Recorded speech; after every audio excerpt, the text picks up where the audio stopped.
Good afternoon, students. I hope you can see and hear me well. Today we're going to have a lecture brief, a shorter version of a lecture that we had before.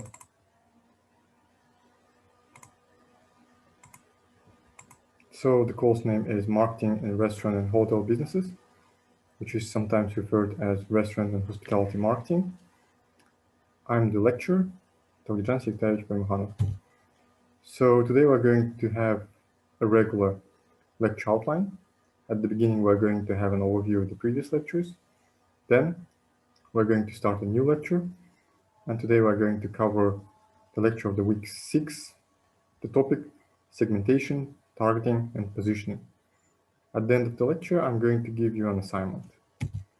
So during the previous lectures, we have covered different concepts and terms of the marketing. So the marketing itself is the activity, set of institutions, and processes for creating, communicating, delivering, and exchanging offering that have the value for customers, clients, partners, society, and guests, of course. So offering is the product. In the case of services, it is service. Then we mentioned that the basis of marketing is the human need.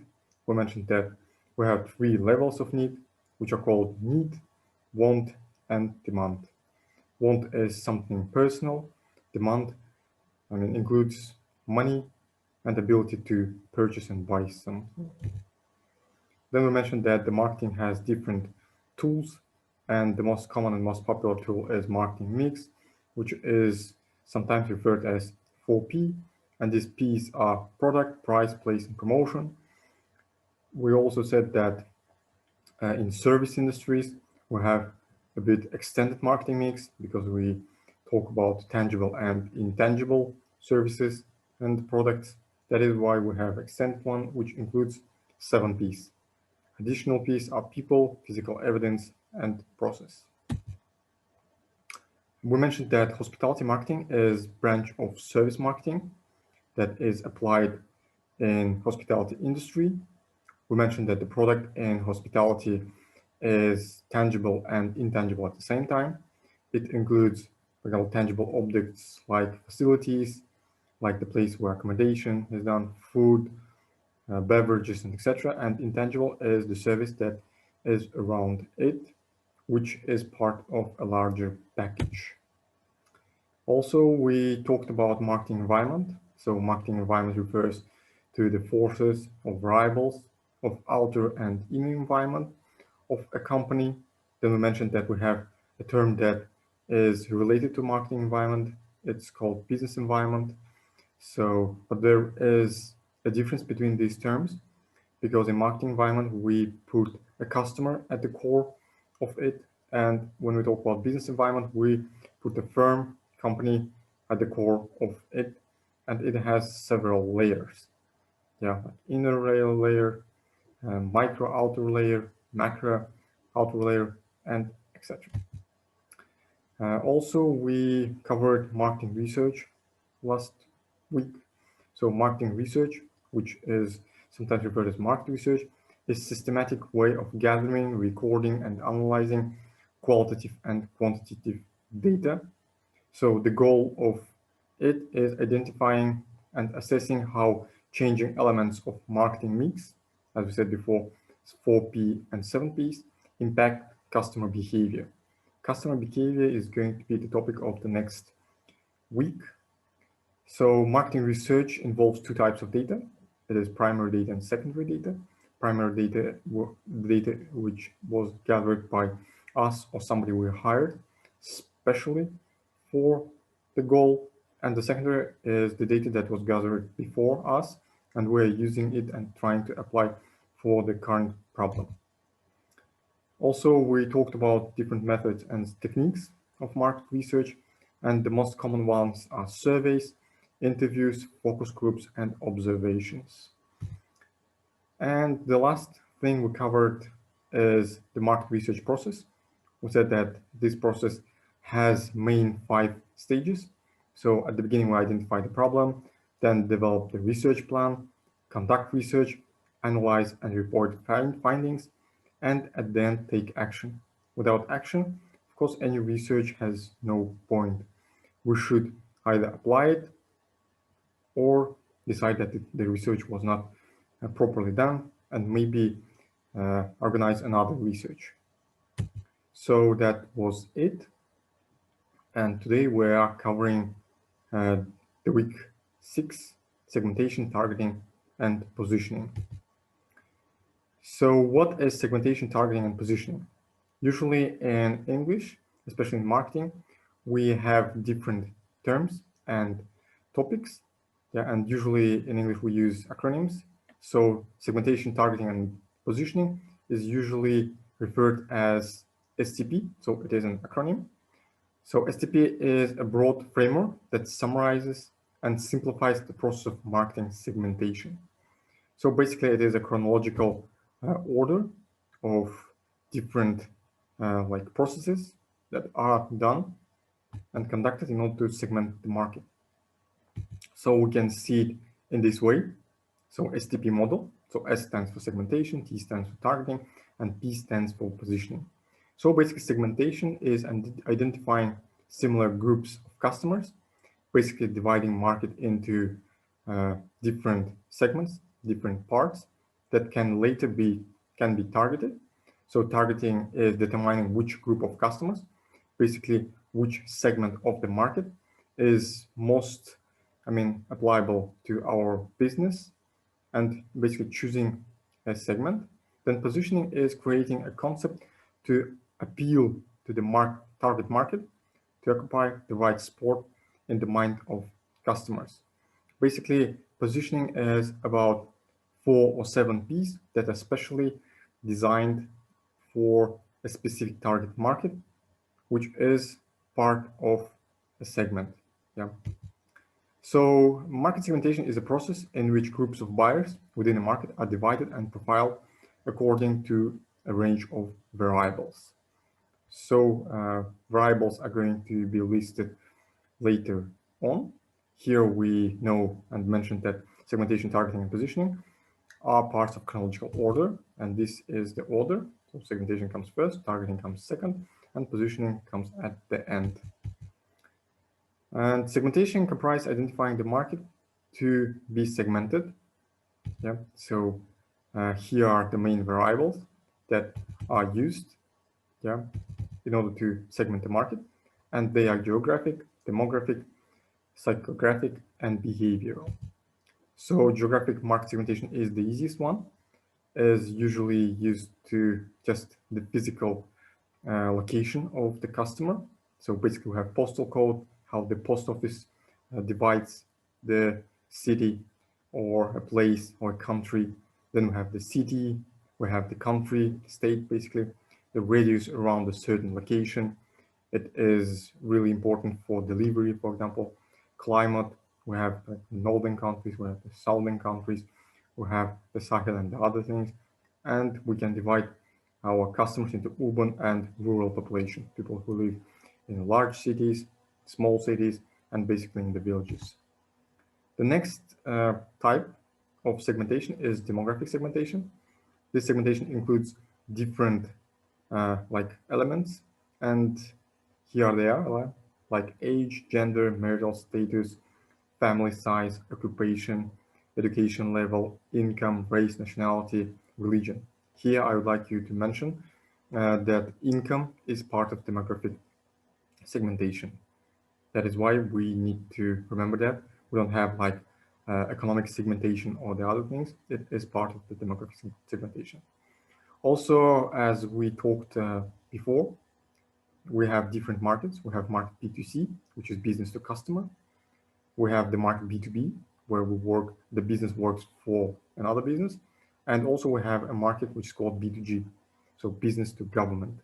So this demographic segmentation and these elements are part of demographic segmentation for B2C, business to customer.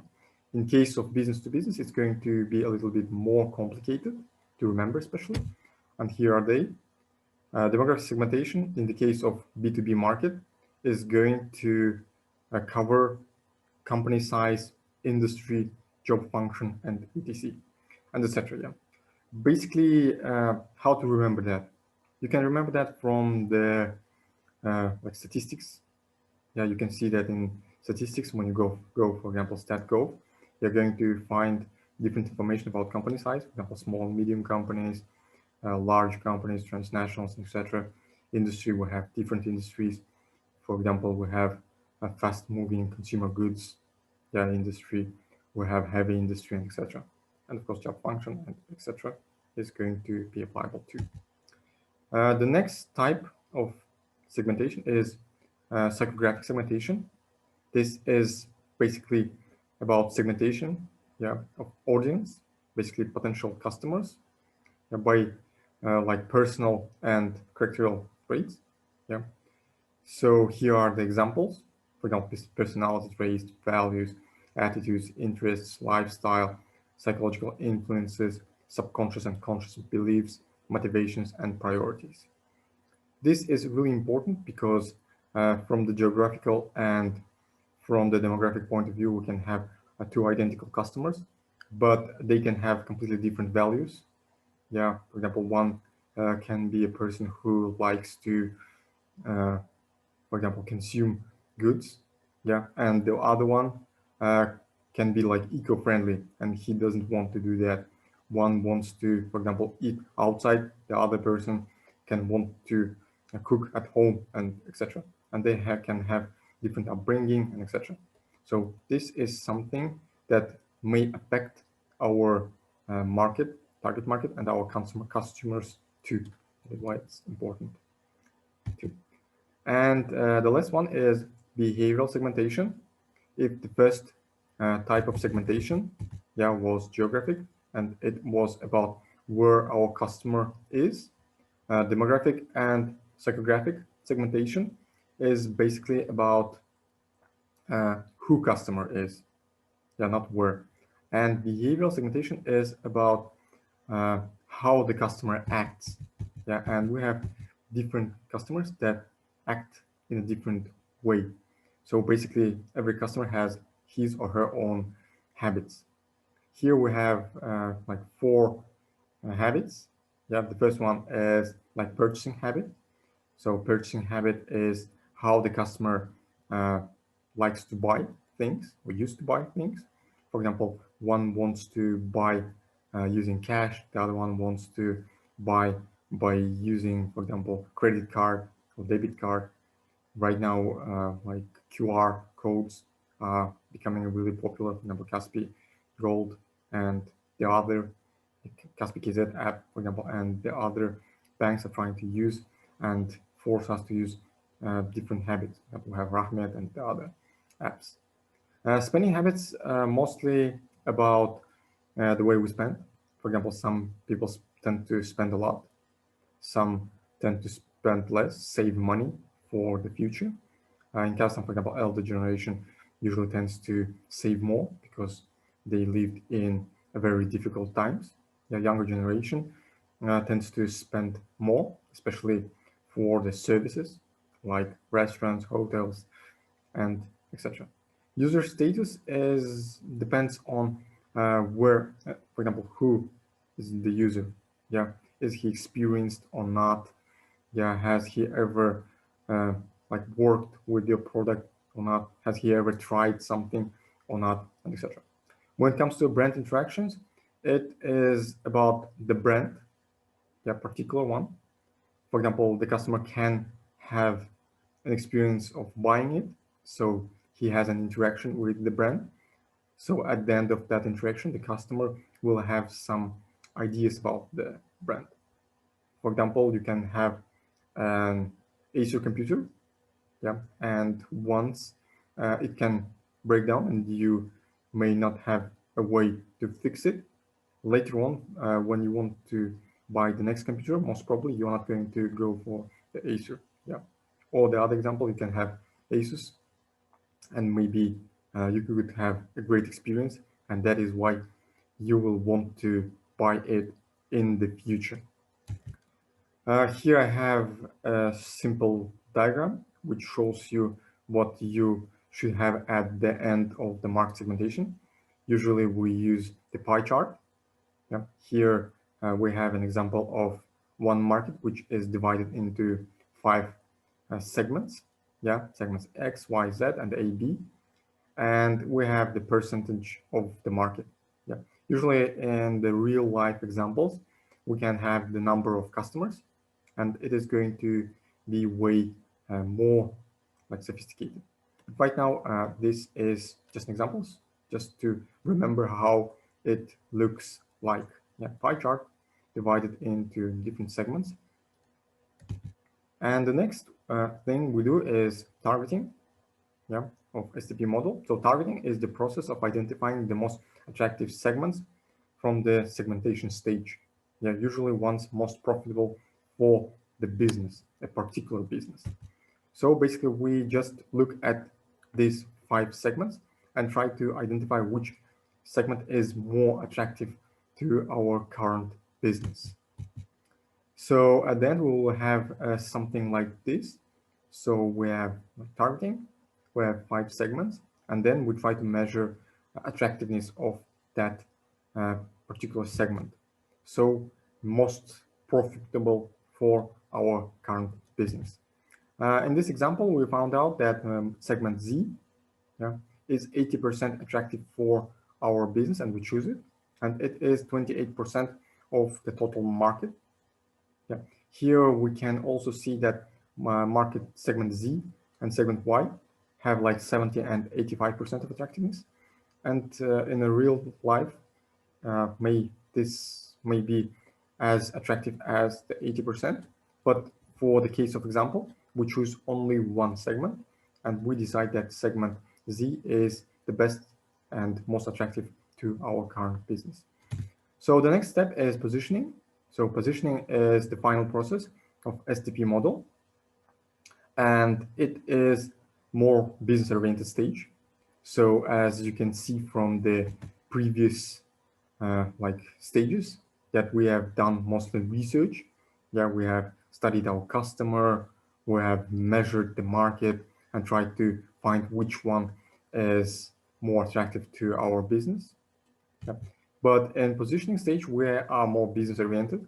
So we talk about our business and we try to offer something. We try to offer a value for the customer. We want to fix our product. So this is the stage where the business must assess its competitive advantage and position itself in the customer's mind to be more attractive option in these categories. So basically here in targeting, we focused on how attractive market is for us. But in positioning, we focus how our product or service can be attractive for our customer. Yeah. So basically, usually we use a marketing mix in positioning. Yeah, we mentioned that we have 4P and 7Ps. Here we have a common example, yeah, of 4Ps.